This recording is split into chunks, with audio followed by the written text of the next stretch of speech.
When I started reading about the Tomatis method and reading some other books that explained what the therapy did, it was like earth-shattering to me. It made perfect sense, and I wanted to shout it off the rooftops for people to understand. I want to share it with everybody. I think everybody could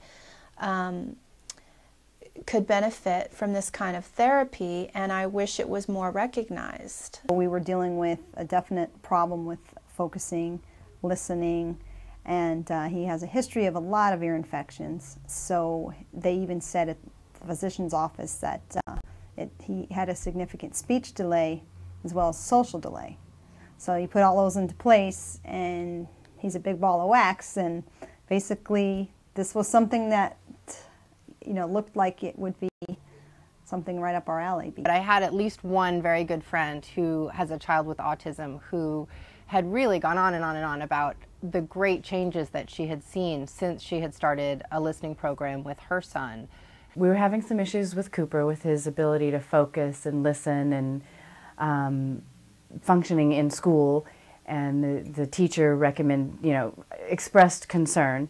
And so I contacted my pediatrician, and he recommended Dynamic Listening Center, and we called within the next few days and started very quickly, and it's been a big plus. Before Max started listening therapy, he had major sound sensitivity issues. He couldn't tolerate the hair dryer. If I had to dry my hair, I'd have to close the door to the bathroom so he wouldn't hear it at all. He couldn't tolerate the vacuum cleaner. He couldn't tolerate the cafeteria at his school, big spaces with loud amplified sounds or loud clapping, any of that. He couldn't tolerate it at all. And now the hairdryer's fine, the vacuum cleaner's fine, and he can go to his assemblies at school with no problem at all. Before the center, homework was, it was at the end of the day. She was tired, she was stressed out. She couldn't do it, didn't want to do it. This is too hard. She'd be crying, and we'd fight through the whole time trying to get her homework done. And the dramatic improvement was that no matter how long the day was, or even if she was sick, she would come home, look for that homework, and do it correctly, which was just mind-boggling, that change. I think we saw changes really quickly. I mean, I don't know instantly, but within like the first 3 weeks, I feel like we saw changes. She started showing some real drastic improvements around the 8th or 9th session. We started noticing within 3 weeks, and even his kindergarten teacher commented that she had some improvements also, which was excellent. I was just sort of waiting for the next beep test, the listening test, to see on paper something concrete to prove that this is working. But when I saw that she was happier, more confidence, she was calmer. When she got upset about things, she was able to calm herself down faster than before. Those things to other people could be subjective. Living with her, I know that that's a huge improvement, but her teacher said that she had dramatically improved since the beginning of the year. For the first time ever, at the end of the party when they sat down to have the pizza and the cake, he actually sat in his chair the entire time, and this is a first. This was a wonderful thing. The biggest changes that we noticed in Max after he started the listening therapy were, one, the bathroom issues became non-issues pretty much.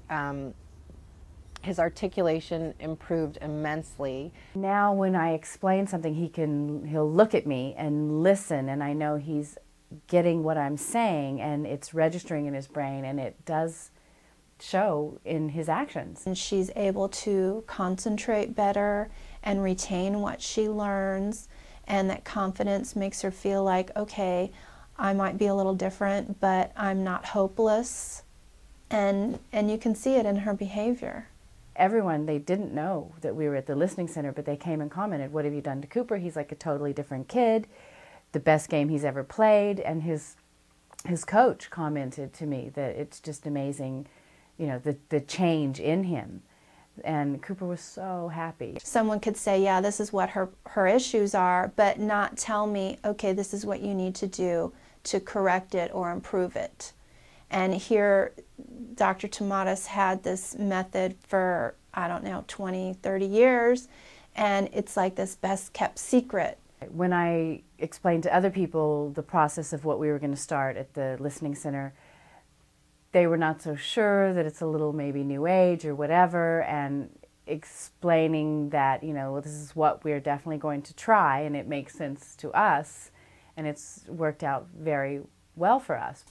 The listening therapy works. You know, they might call it a theory in all of the books, but in my mind it's, you know, it's scientific. And I'm the first person to tell anybody that I meet and all of our friends at school that are in the special ed program to, you know, try this. And it can't hurt, it can only help. And when I hear people talking about other types of therapy, physical therapy, occupation, speech therapy, it's almost like they're putting the cart in front of the horse, and the listening therapy really needs and should come first. It's great because he does enjoy coming. He loves jumping on the trampoline and climbing on the ladder and swinging and playing with Jackson. Max loves going to the center. I mean, it's not surprising. There's lots of great stuff to play with, but he doesn't mind putting on the headphones at all. He totally understands what's expected of him, and he has a great time while he's there. He loves playing with all the other kids. She just simply put on the headset every time she was here. There's plenty of things to do to keep her occupied, games to play, and it was really relaxing and enjoyable. It was the best part of my day, actually, just to come here and relax. Oh, it's actually a really nice place to come and talk with other parents, and not necessarily have to talk about issues that you're dealing with, but just be in an environment with other parents who may be dealing with the same things and feel like it's a safe environment where whatever your child does is going to sort of be understood and accepted. It makes you really sad when you don't know what's wrong with your child and no one's really helping you figure it out, and you know that something is wrong. There's, you know, there's issues there, and to see her flourish through this therapy, the listening therapy, it just brings hope back.